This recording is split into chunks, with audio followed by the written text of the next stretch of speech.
I shot an unboxing video when the Pixel 4 and the 4 XL first arrived in the office here, and it's fair to say I was a bit disappointed by what we had.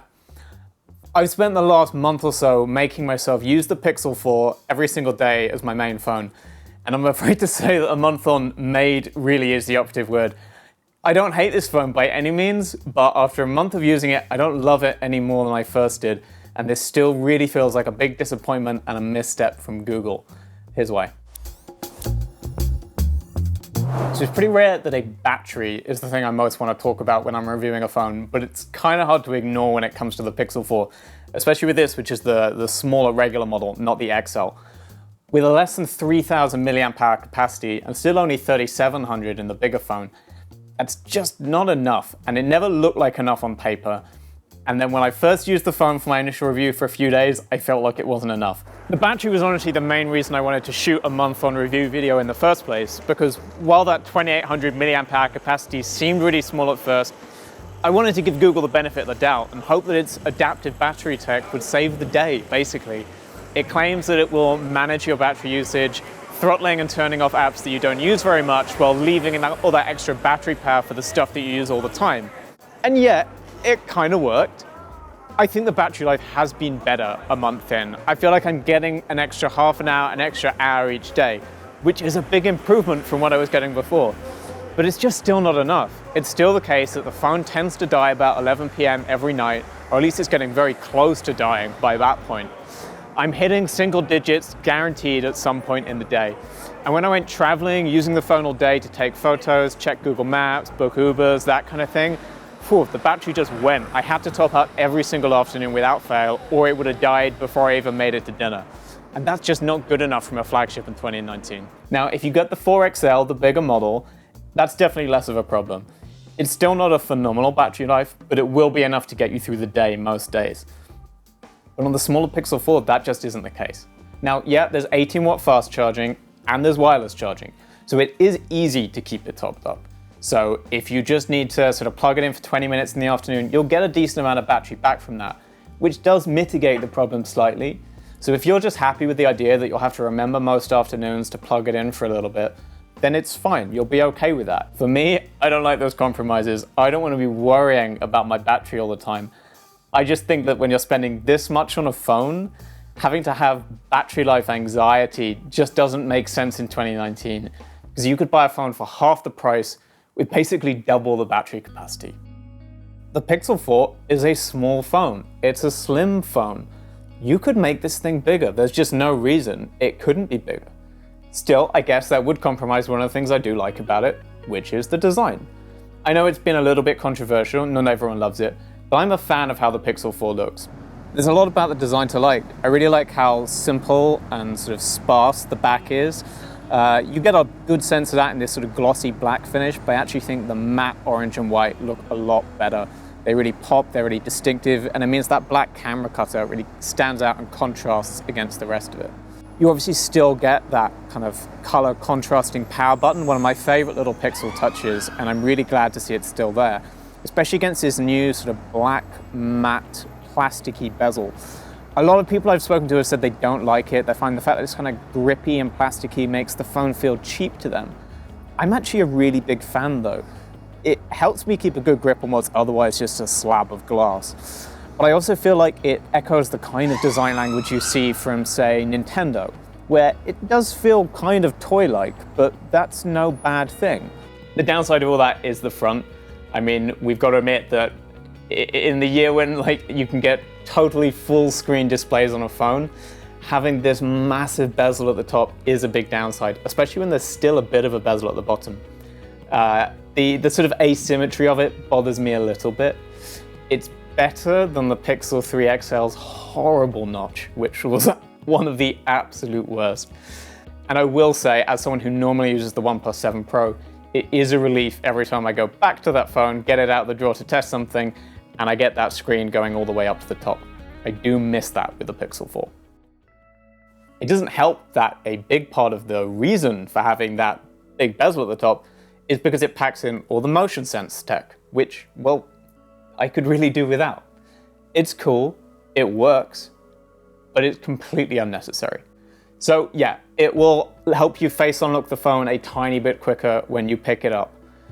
Great, I'm not even sure I could tell the difference, to be honest, and Apple already does that with an accelerometer and it works fine and doesn't need all that chunky bezel space.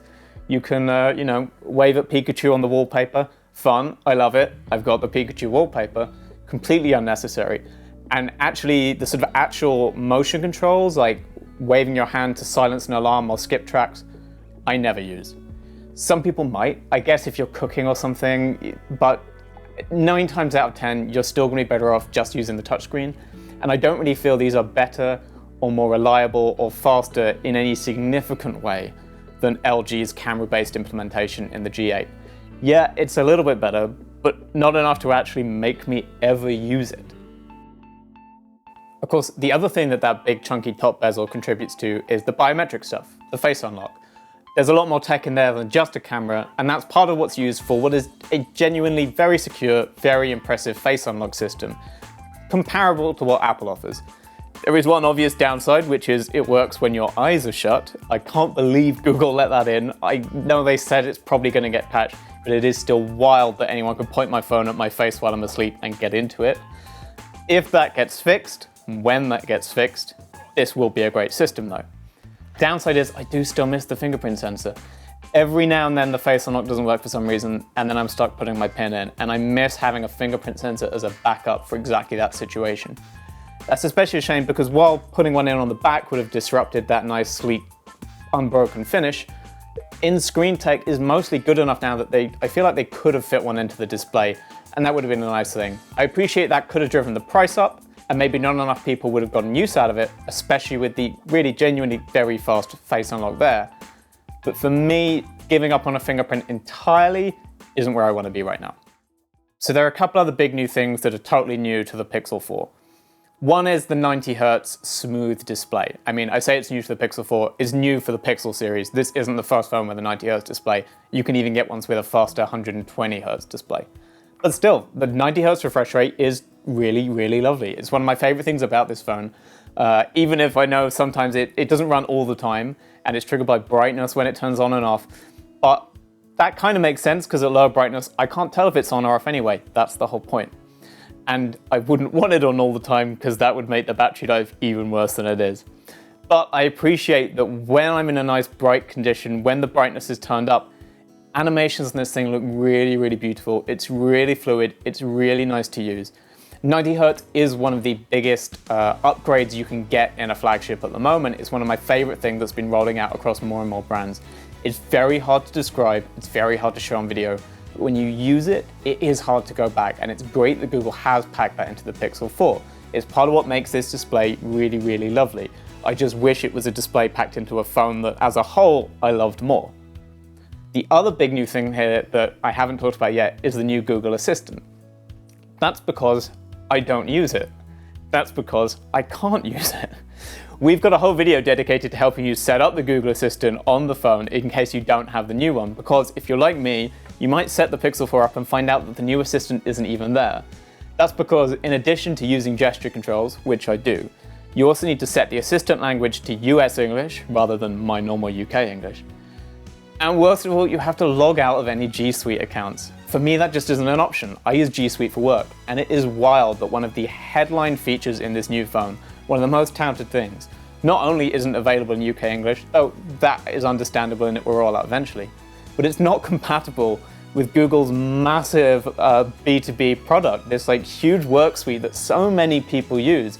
And if you have a G Suite account on your phone that you use for your work email address or anything like that, you just can't get the new Assistant. For me, I had to make the choice between accessing my work emails, literally a necessary part of my job, or having a slightly faster Assistant. And yeah, the Assistant lost out. It is good, it is faster, it is cool, having continued conversation is great. Not enough to justify the fact that it is basically broken in its current implementation. And the thing that you might argue should be first for a Pixel, but I think it's telling for the 4 that it's the last thing I want to talk about, is the camera. So Pixel phones have always been known for the cameras. That's been the thing that Google has pushed. Computational photography is something that it's really thrown into the limelight as a company. And it's made a big fuss in the past about how it can do with software what everyone else throws 4 lenses at. That's why it was a big deal that it threw a second lens into the Pixel 4, a telephoto lens. What's disappointing is actually the telephoto lens is, it's there, it's fine, it's good. It gives you a roughly 2 times optical zoom, and then there's all sorts of digital zoom stuff going on beyond that, computational photography again, that gives you much better results on that, up to 8 times zoom. And it is really impressive. What's a shame is it's not better than what other people are doing. In Huawei's P30 range and in the Oppo Reno 10 times zoom, there's similar tech going on, and these other companies are doing it just as well as Google, if not better. Plus, they're actually throwing in more powerful sort of optical zoom hardware as a starting point to get even better results. So yeah, the telephoto is nice here, but it's by no means the best around. It doesn't help that the color consistency just isn't there between the two lenses. When you shift between the main, sort of shooting with main lens and shooting with the combo of the main lens and the telephoto, you will see that the exposure is different, the HDR effects are different, you'll get different tones to the photos you take. Other than that, the camera is great. I mean, it's phenomenal. It's a Pixel camera. Of course it's great. It's still one of the best on the market. Adam from the channel just did a big camera comparison with the Pixel 4, weighing it up against the iPhone 11 Pro and the Galaxy Note 10, and Huawei's P30 Pro from earlier this year. The Pixel 4 didn't come out on top though, but it did do very well. It's still a phenomenal camera, even with the fact that I think the telephoto underperforms just a little bit. The big addition for me is the dual exposure sliders that let you adjust the exposure of parts of the image separately, which lets you get some really nice effects, balance stuff out sometimes better than what the AI does by itself, and also get some artistic finishes to stuff that the algorithm just doesn't know you might want. Portrait mode is still here, still phenomenal, still for my money the best portrait mode on the market. Night sight still here, still phenomenal, still potentially the best night mode on the market, though the competition's really caught up there. There's also astrophotography mode that has been hyped a lot by Google. It's telling that in a month with the phone I haven't used it once. That's not actually for lack of trying, it's just I live in central London, the light pollution is real, guys. I cannot get a single shot of the night sky without light blowing up from the city, clouds covering the whole way. I don't see stars, I never see stars. This phone won't help with that. But if you live out in the countryside or just somewhere that's not quite as bad as London, it's a cool mode, but it is something you're probably going to use once or twice and never again, unless you are a photographer who's really focused on that kind of stuff. Finally, the other big omission that people have talked a lot about is video. I don't personally shoot a lot of video with a phone, but I think if you do, it is going to be a real downside that the Pixel 4 just can't compete with others in terms of the frame rates it handles, the slow-mo it offers, hitting 4K well. This is not a video phone. It will do what you need for Snapchat, for video chat, for stuff like that. But if you want to actually record really beautiful, professional-looking video footage, this isn't the right phone for that. And it's a shame. I think it's something Google are really going to have to push on next year and catch up on, because other brands, Apple and Samsung, have both made really big pushes into the quality of their video footage with their cameras, and Google right now is lagging very far behind. It's a very competent phone in a lot of ways. It's an incredibly incompetent phone in a lot of other ways. It's made some advancements in camera, but not enough to match the fact that everyone else in the industry is chasing Google as fast as they can and have caught up or gone past them in a few key areas. And it all just comes down to me to that battery life. It's just not good enough. And I cannot recommend that anyone buy a phone for £700, $800 that cannot last a single full day on one charge. So yeah, a month in, I still don't love the Pixel 4. But hey, you might. We've got a Pixel 4 tips and tricks videos where I show you how to make the most of the phone if you have bought one and if you are a fan of it. Otherwise, like, subscribe, hit the notification bell, you know the drill. We've got more stuff coming, so stay tuned.